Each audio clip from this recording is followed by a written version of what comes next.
Hi, I'm Juliana Ramos-Ortiz, also known as Karate Jules, and I play Maria Alvarez on Cobra Kai Season 6, Part 2. And you are watching Pop Culture with Pat.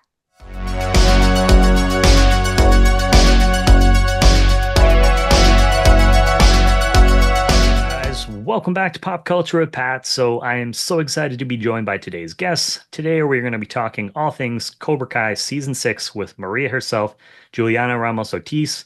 Thank you so much for coming on the show today. Thank you for having me.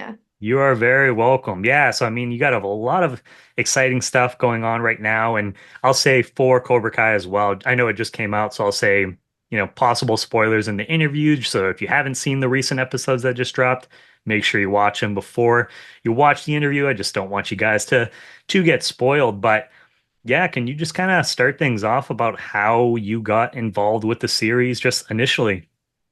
Yeah, there was chat coming up about potentially having Justin, my husband, he played Diego, the other captain of Team Spain, um, by the fight coordinator, Don Lee. So he knows us from the sport karate world where we competed and had our world titles.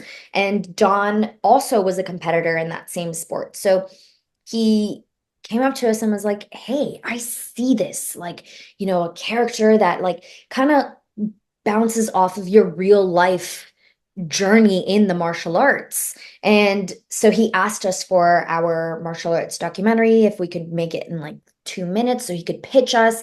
And then this was about a year before pre-production. Like this is a year before season 6 even started filming. And we were like, oh my goodness, yeah, absolutely. And so he just kept being like, oh, and I see this for your character, and I see this, and we could do this.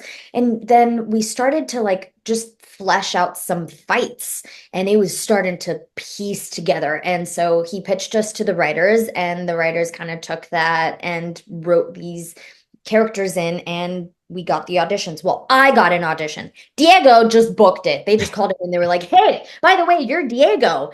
You got it. And I got, hey, we're can you read for us? We're sending you a breakdown. That, by the way, has gone out to other actresses. And you're like, what the hell, man?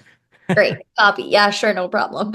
And so here I am auditioning for Maria, which um Maria and Diego were actually supposed to be the team co-captains of Brazil because the Sekai Taikai was gonna go to Rio de Janeiro. So I had to do my audition with a Brazilian accent, which was extremely tough. I'm Hispanic, but a Brazilian accent, very different. Thank God they sent us to Barcelona because that was much quicker and easier for me to assimilate to and pick up. But yeah. And so outside of the script of what was in there for the character, what did you want to bring to Maria just to kind of make the character your own as well? I really wanted to show the depth of being a high caliber fighter is one thing. Um, but if you let your emotions get the better of you, you can have a you can lose. So it doesn't matter how good you are, you have to keep your emotions in check. And so we wanted to tell that story of showing how tough Zara is, that competing with a high level fighter that knocked Devin Lee off the beam in less than 10 seconds. And she's got this confidence. Maria's got this confidence because she knows she's good. She's won plenty times before. You don't just get that confident on accident. We wanted to show that when she lets Zara get in her head, Zara can dance circles around her. So even though I didn't have lines to portray that part, we show that Maria has got this emotional side that gets the better of her, even though she's a high caliber fighter. And just combining this with your martial arts background, I mean, this has had to be like a dream role for you stepping onto the set of something like Cobra Kai. So can you just talk about what it meant to be a part of the show, not only just in general, but it's also its final season as well? 100%. Being a true martial artist my entire life. My parents are my instructors. My uncles have karate schools. Martial arts has given me everything. It's given me my husband, my house, my jobs, everything. I've only ever been in the martial arts world. Being a part of the Cobra Kai Karate Kid Miyagi verse is so full circle. I can't really put it into words how much it means because when something is that deeply rooted and ingrained and it's so niche in your life, I can only call it serendipity. Like it, I feel you like can't put unless the you lived your puzzle pieces life. together by accident. That was fate, and it feels so good. Yeah, I was gonna say, unless I feel like unless you were, you lived your life, were in your shoes, had all of this experience, like you said, this has just been part of your life the whole time. I feel like, yeah, it would be kind of hard to understand. But yeah, I'm sure it was probably surreal just kind of stepping on to the sets and stuff like that for the first time for you. Definitely. And I will say there was like a little really personal tidbit. Don Lee, the fight coordinator for Cobra Kai, and stunt coordinator Ken Bearfield, they found out, just like in conversation, that my parents were visiting in town and they were like, call them right now. What are they doing? And I was like, oh, they're at home. They're waiting for us to wrap so we can go out to dinner. And they were like, no, call them. Tell them to come to set. Tell them to come watch you fight and do what you do best. Wow. And I was like, "Oh, okay." And so my parents were there multiple days and they got to see me act. They got to see me fight. They got to watch Kreese, Sensei Kreese come up to me in the midst of all of these martial artists and call me out to be the cleanest kick in the room. And just my dad being my instructor, they were beaming with pride. Like I could look up into the stands and see them like, and it was just, there are no words to put it together. Without knowing or without knowing, I've been working towards this moment since I was born. I can't even imagine that. That's really cool that you got to not only just have that experience, but also experience it with your family, having them there for you too, because that not necessarily always gets that to happens on some of these, these bigger projects. So I'm really happy for you that you got to have that experience. And I was actually one of the things I was going to ask you about because I saw that video online of him standing next to you and saying that you have the cleanest kick. I mean, does it get any better than that, having him saying that to you? Like, that was totally random. He just came up to you and said that. So I was just warming up. I think this was before the De Pantera fight versus Miyagi-Do tag team fight. So I'm warming up and I'm just like throwing out kicks. And he comes up to me and sees that Justin is like checking the time on his phone or something. And he says, "Hey, like take out your phone, record this." And at this point, I'm kind of nervous. I don't know what's going on. And I'm just like, okay. And he goes, "Are you recording?" And Justin goes, "Yes, sir." And so he goes, and he asked me my name and he goes, "What's your name?" "Jules." "Okay." He goes, "Are we recording?" And Justin goes, "Yes." So we start over and he goes, "Jules has the cleanest kick in the room. It's unbelievable." And I'm like throwing out kicks. They're not even my best kicks because I'm in so much shock that I threw a hook round side, wasn't my best. My last side kick at the end wasn't I was just trying to understand, comprehend what was going on. But Definitely put you on the spot. it was surreal because my grounded kicks, I don't do a lot of trick kicks or flippy kicks and stuff. I really focus on sharpening and having the most masterful, like grounded traditional kicks. That hearing that from Sensei Kreese that has been around this world for so many years was like that's everything I could need. I made Another, it. I made it. yeah. Mama, I made it. Yeah, you say you don't get, like I said, don't get much better than that. I mean, man, talk about just an insane experience. Just those two things alone. One of the scenes in the show that I thought was hilarious was the scene where you go up to Hawk and Demitri and you're just, talking about wanting to dance with the both of them and how Hawk's like, "Oh no, like I can," or whatever, and then Dimitri's like, "Oh yeah, sure, I'll go ahead and start." Like that scene had me cracking up. So I'm just curious, outside of doing like the fights and stuff like that, what was it like filming that scene and getting to work with those two guys specifically? So that was the funniest work night because I mean, be so for real with me. Do you think you could film with those two funny boys and not break character? Like Oh yeah. they are.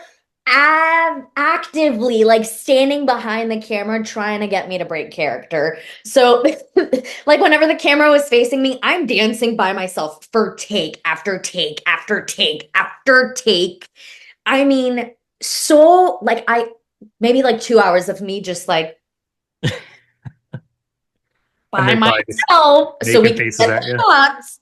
And so like I'm trying to make like these like, sultry eyes at them, but they're like making funny faces behind the camera at me, trying to get me to break character. So we had some good laughs and also working with them and getting feedback. Like we some of those lines that we threw at each other were kind of improv Oh, that's and cool. just seeing them like we had a script, but whatever we felt natural is what we would kind of say in the moment. And it was a great time. It was fun.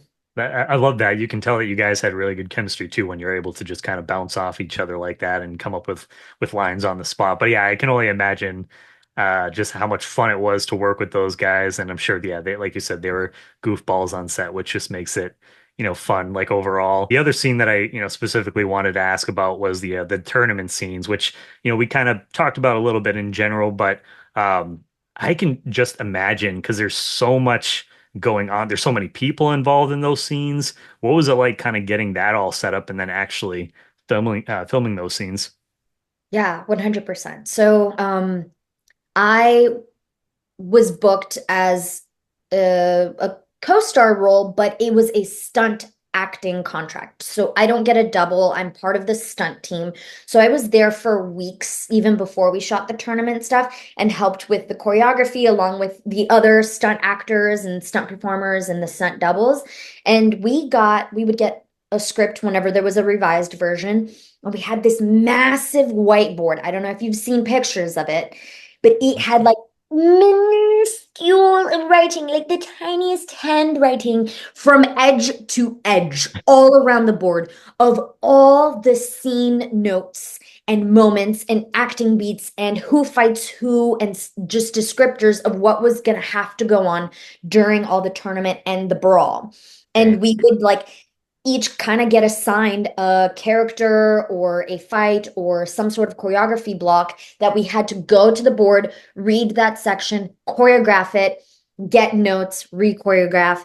Okay, yes, that's good. Let's lock it in, record it, and then we would have like a note sheet on Apple that everybody could refer back to. So that way, when we did get the actors, like when Raina was available to come in, or Brandon, Tanner, all of them were able to come in on those days, we would go to the notes, pull up their videos and be like, okay, here's your choreography. This is what we got to learn. And then we would like teach them, catch them up. All right, now let's get a video of you doing it. Okay, now we can, you know, get ready to film that next week or in the next few days. So it was very, It's it a was a lot. massive undertaking. It was a massive undertaking. And for it to be done for TV at that level and for them to edit it that well, obviously a lot of things got cut, but that's the nature of things. Emmy? Oh, that's 100%. Like TV Emmy? Oh, I don't I know. no, I mean I couldn't agree more, and that's why I love talking to you guys, just kind of getting the behind the scenes stories about what happens on set because a lot of people they're just watching the final product, they see the fights and just don't realize the amount of preparation, and then after the preparation, the amount of work that goes into filming the actual scenes. It's insane, and so yeah, when you said that board was covered from top to bottom, like I that doesn't surprise me at all, but just because of everything watching it was seeing everyone involved, I can understand that. Yeah, I'm gonna post like a picture of it, like in the I think it's in the background of some of my like BTS photos while we were in the stunt dojo. I'll post it on my story so you can kind of like see what the craziness that was going on back there. It looked like a psychopath had gotten like, the red pins, like when they're like Yeah. trying to nail Earrings. something down. That's what it looked like an investigation board. I can see that. I can see that for sure. And now, as far as when it comes, I'm curious when it comes to you personally, not your character outside of Cobra Kai, but just like you personally, what dojo do you feel like you would end up joining and why? Honestly, I can't see myself outside of Furia de Pantera. Okay. Like I Maria, Diego, that attitude, being of Latin descent myself, like being a very Latina woman, I can't see myself being more me outside of Furia de Pantera. But if you're asking me to pick between like the two traditional dojos, Miyagi-Do or Cobra Kai, it would be Miyagi-Do. Okay. Just because we talked about this, more of a traditional martial artist. I don't do a lot of like the fancy stuff, and I'm very passionate about the true tenets of being a martial artist. Respect, discipline, indomitable spirit, perseverance, modesty, humility, all of those morals that are so ingrained in you being a traditional martial artist. I feel that Miyagi-Do is more of a closer representative to that Yeah. than Co- obviously. Cobra Kai, yeah. Which obviously I'm sure, people will be like, "Oh, come on, like you should have picked Cobra Kai." But that definitely makes sense with what you're saying there. And we've talked about some of your, I mean, some pretty amazing memories already, but are there any other memories that just come to the top of your mind when you think about your time of working on these sets, whether it doesn't even have to necessarily be filming a specific scene. It could just be you hanging out with some of the cast and crew, in between shoots or something like that. So a really fond memory I have, other than my parents being there, was I got to work with one of my best friends, Curtis Baker, Curdy Photog on Instagram. He was the stills photographer on Cobra Kai, and I see him like every week for coffee and photo shoots and stuff. Just a fantastic human. And he was working on Cobra Kai before I got cast as Maria. And I was actually at his house and we were shooting when I got the call to read for Maria. So he was like, I got you. I'm going to put in good word for you. And we're going to start working on your Portuguese Brazilian accent right now. So I was at his house, like working on my self tape, and then I booked it and he was like thrilled. He was like, I see you on the script. Let's go. Like we did it. I was like, yeah, let's go, bestie. Let's go. That's so cool getting to share that. I mean, so yeah, you got to share this experience with a lot of important people in your life. I mean, you couldn't ask for anything more, I feel like, when it comes to, shooting like or working on a project. Seriously, it also like we were able to pitch some of our students from the martial arts and some of our really close friends from sport karate. Justin's student, since she was like a wee little one, Haley Glass, and her fiance, Alex Mancias, they're both phenomenal sport karate martial artists. And we got them to be in West End Warriors, and they had some phenomenal fight scenes. And it was like Alex's first ever stunt job, and Oh, he got wow. gnarly stuff like the falling off of the elevated platform, that high fall. Yeah. He did that, and that was his first ever stunt job. And so we really got to plug and play with people that are near and dear to our journey. So yeah, so it sounds like, I mean, just everything that we've talked about so far, it sounds like this is probably one of your most personable projects that you've gotten to be a part of so far in your career. 1000%.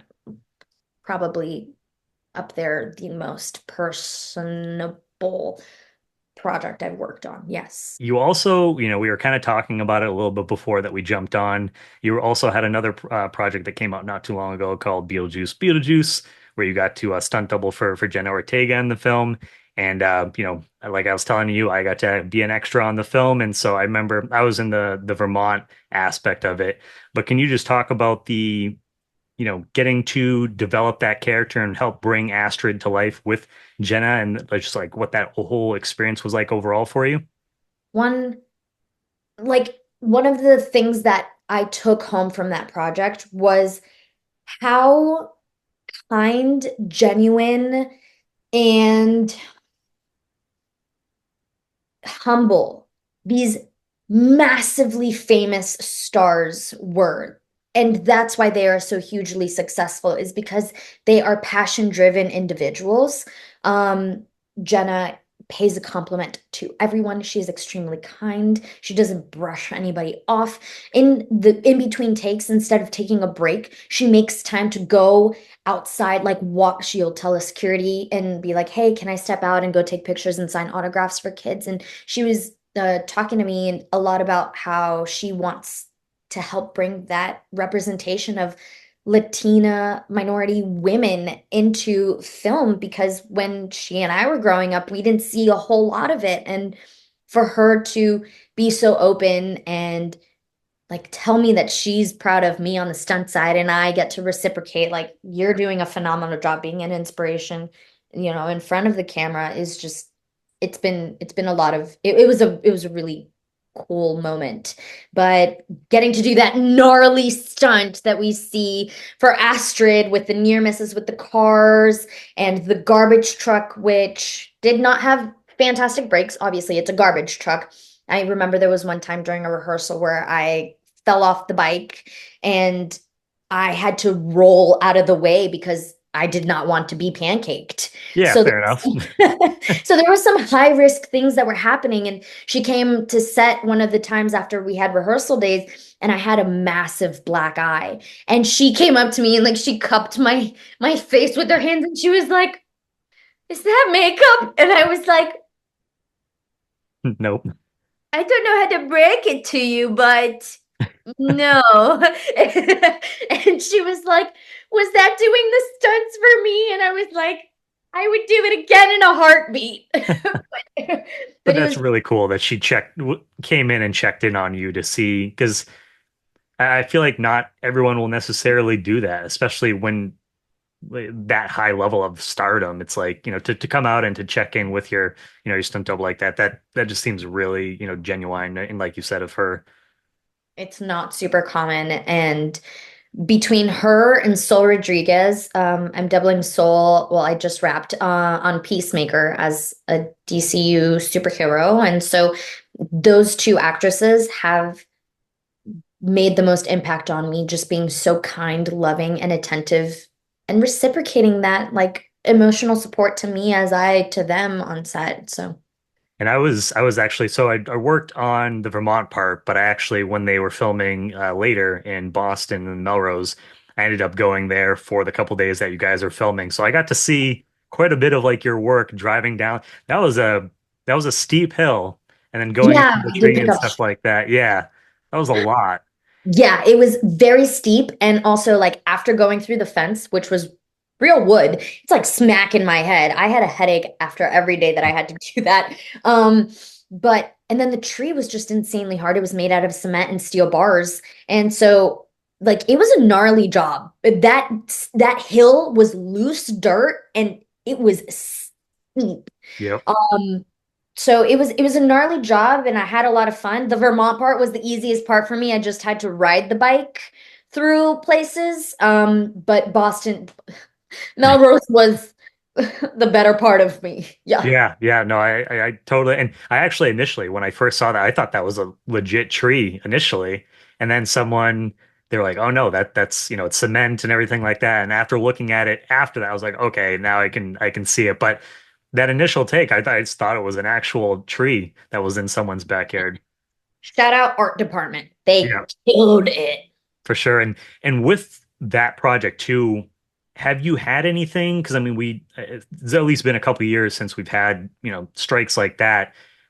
That must have been such a weird experience too, just going from, you were filming, having to stop for a couple months, come back, film again. And then I know the days in Vermont, they got pretty long. Like I think it was like the last night you guys were shooting till what, some like 1 in the morning or whatever time the strike was that day. That's so crazy. That's right, because you were there. Yep. I try to explain that crazy into the Twilight Zone that we went through.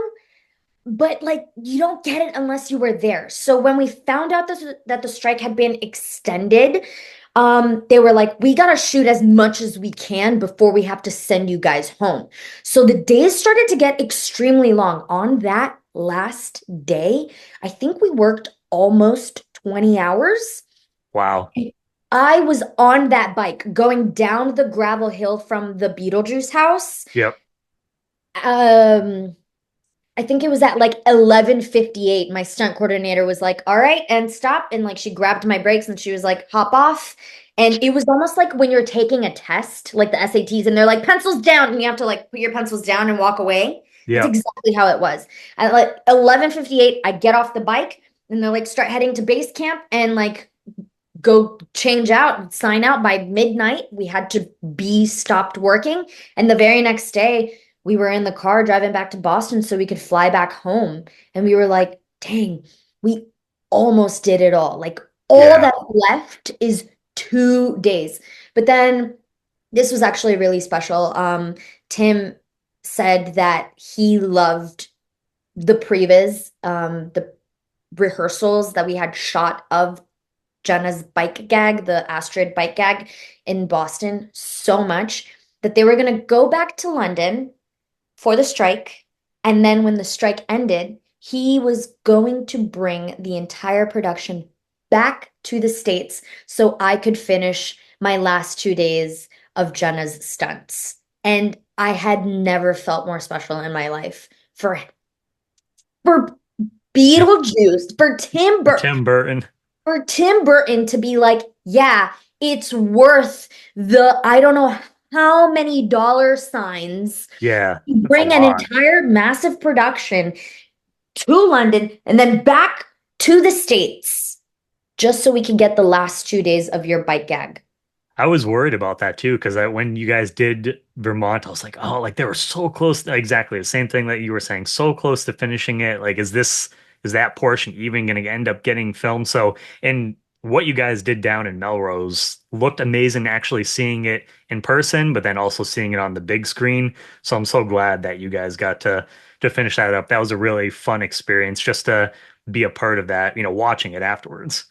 Thank you. Yeah, no, I'm really happy with the way that they cut it. It looks gnarly. It makes you almost for a second think like that's how Astrid becomes a ghost too. Yeah. And then you find out it's not. It was just like a gnarly part for a Tim Burton film. And I'm so happy to have been a part of that because when we broke for the strike, I'm not gonna lie, I came back home and I cried a few days and I was like, yeah, he said that, but he's Yeah. gonna go back to London and time is gonna pass. I don't know how many months went by, and I'm like, they're not, he just said that to me to be nice, but there's no way they're gonna bring everything back. The strike ended at midnight. The next day, I was on a boat with my parents in Miami, and at 9 a.m., my phone rang, and it was my stunt coordinator, Heidi Moneymaker, stunt legend, and she was like, hey, I'll see you in Boston on Monday. And I was like, Okay. yes, ma'am. Uh, they meant it. Like it's real. It's happening. So I was definitely glad that that got to, you guys got to finish up because there was a lot of, yeah, there was a lot of theories online too about you're saying Astrid if she was going to die while riding on the bike. And that's what I kind of thought too. He had like the ripped up shirt and everything like that. But yeah, just seeing it all come together and it was funny actually watching it on the big screen. A lot of people, if you didn't know that it was shot in the two locations, because at one point they're sitting in the treehouse and you see the Beetlejuice house. And so I told a couple of my friends, I'm like, that was in Vermont, that was in Massachusetts, two completely different areas, and they just put that together in the editing room afterwards. mm, So, that's new. That's movie magic, baby. yep, exactly. And I just wanted to ask you too about in general, you've been in the stunt field for several years now, starting to do some more specific kind of acting roles. When did you kind of decide that that was something you kind of wanted to? I imagine you're probably still going to do stunts, but when did you kind of decide you wanted to make that shift into doing more acting as well? Well, stunts, first and foremost, is my love. It has allowed me to blend the physicality of all the body awareness and physical skills that I have earned since I was a child and be a performer at the same time. So I'm more than 100% not done with stunts. I'm just allowing more acting stuff to come through. It seems like people have been very receptive to seeing me on the screen, which is really, really nice. And it was definitely something that others saw in me before I saw it in myself, or even allowed myself to accept that that was a route that I could take. Um, the first people that saw it in me was the director Ogbars of The Humming Grows, which is in the film festival route right now. Um, and it's doing well. It just won the jury award for Best Latinx Film. Oh, And congratulations. thank you. He was the first person that was like, hey, I'm going to hold your hand when I say this, but you don't just have to be a stunt double. I think you are our lead. What do you say? And I was like, Like, how I do you never interact with thought it? about it like that, man. You're right. I can.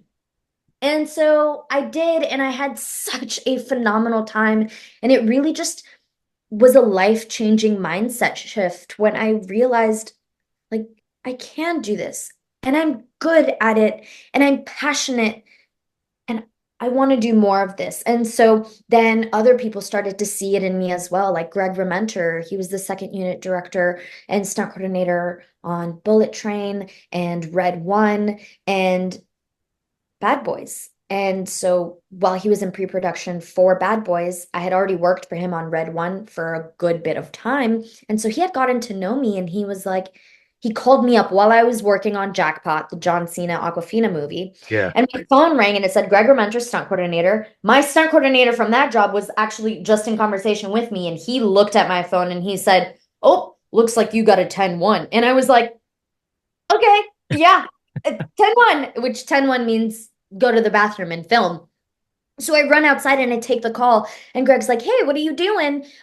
Do you have an acting reel?" And I was like, "No, I don't. I have a stunt reel." And he goes, "Can you just get me some clips of you looking scared, terrified for your life?" And I was like, "Sure." And he was like, "Listen, I there's this role that just came up in Bad Boys, which we are in pre-production, and I'm gonna pitch you directly to the directors. I think you're perfect for it." And I was like, Okay.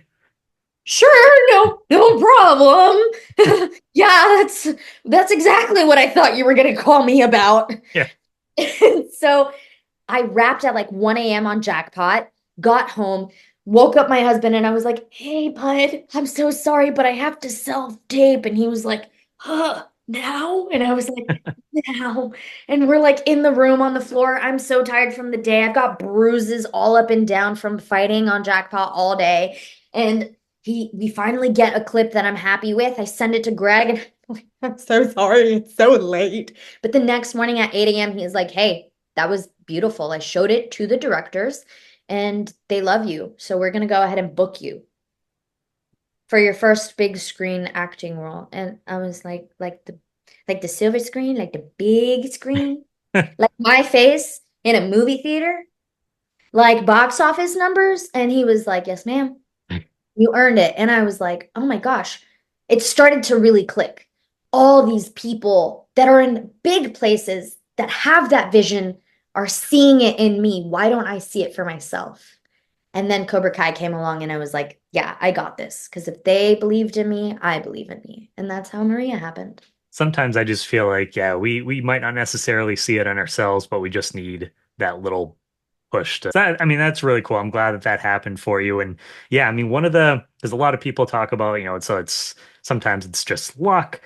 I know that you're a very hard worker. You have a lot of determination, which is honestly one of the things that's, most inspiring about you to me. I'm just a big fan of a lot of your work that you've done so far. Where where does that drive come from for you? Honestly, I have been very independent and a hustler, very ambitious since I was very young. Um, my parents, they're entrepreneurs. My parents moved to the States from Puerto Rico when they were 2021. And so, like that drive, just seeing everything that they've accomplished for themselves against all odds runs in my blood. Um, and my dad, and he was very, they spoke a lot of truth and confidence into me from a young age, but they never exempt me from putting in the hard work. So my dad actually, my parents made the hard decision to kind of kick me out of their karate school when I was a blue belt because they saw how much I loved martial arts and they were like, we're not going to let people say that it's nepotism. We're not going to let people say that you got your black belt because your parents are your instructors. We're not going to let people take this away from you. And we're not going to be the reason why you burn out from what we feel is your passion. Like we can see it in you. And so I, it's been instilled in me since I was young. And the first books that my parents gave me were not like cute, fun, novels about fantasy stuff. My dad was like, here's a metaphysics book. Learn about how the quantum field interacts with your energy field. And I'm like 10 years old, like, sure, yeah. Manifestation, the law of attraction, the secret. Cool. This So makes sense. exciting. So lots of business books, just keeping my head in the right space since I was young has never let me waste a day in my life. I work without anybody looking over my shoulder because I know what my end goal is and I work towards it every day. I love that though, and I'm so glad that I asked that just so you can kind of share a little bit about your your story of how you got started. And Juliana, I just want to say, is there anything else to wrap things up for you that you want to say about Cobra Kai, Beetlejuice, or where fans can possibly catch you next, and then just where they can stay up to date with your work moving forward? Definitely. So I exist to inspire. I hope that I can just reach young girls, young people, any age really, to just pursue your dreams. It's never too big. You can never dream too big. You find that end goal and you work backwards from there, ask questions, get resources and pursue it wholeheartedly because I knew that I wanted to do martial arts for the rest of my life, but I didn't know I was going to end up in stunts doing what I love most. I just trusted that my dreams were going, it was going to unfold. And I want to inspire people to pursue wholeheartedly. And I post a lot of film industry BTS and my martial arts journey for anybody that wants to see on TikTok and Instagram and YouTube, all under at karate.jewels. Jewels like jewelry, spelt Jewels. Find me, interact with me. I love to respond back to comments and messages and all that stuff. Please interact with me. I love to hear your stories too. Thank you so much, Juliana. It was truly an honor getting to have you on the show, just getting to hear your story, talk about some of your projects. Make sure you guys give her a follow. I'll put her link down below in the description. And you are welcome back anytime in the future. Thanks. I appreciate you so much. Hi, I'm Jewelianna Ramos-Ortiz, also known as Karate Jules, and I play Maria Alvarez on Cobra Kai Season 6, Part 2. And you are watching Pop Culture with Pat.